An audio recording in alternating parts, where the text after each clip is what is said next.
Hi friends. Welcome to Hot and Sweet. Today we are making groundnut curry, peanut curry.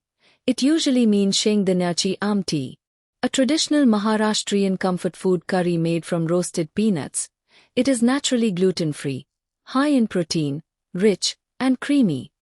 Dry roast raw peanuts in a pan on medium-low heat for 5 to 7 minutes, until they turn aromatic and crisp.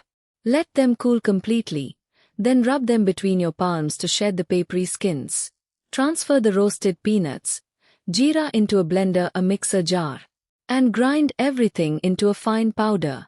Heat 1 tablespoon of oil or ghee in a deep pan or karai over medium heat.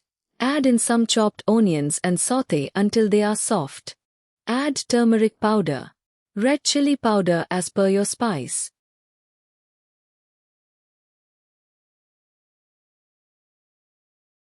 Now add in groundnut mix powder.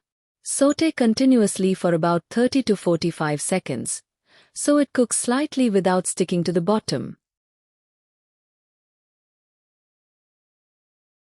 Add salt to taste. Pour in 2 cups of water. Add an extra half cup if you prefer a thinner, soup-like consistency. Stir well to dissolve any lumps. Bring the curry to a rolling boil over medium heat.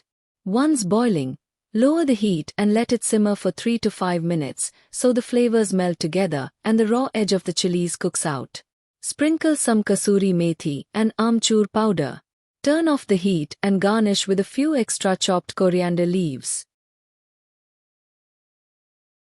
Serve hot alongside steamed basmati rice, chapati, or jowar rotis.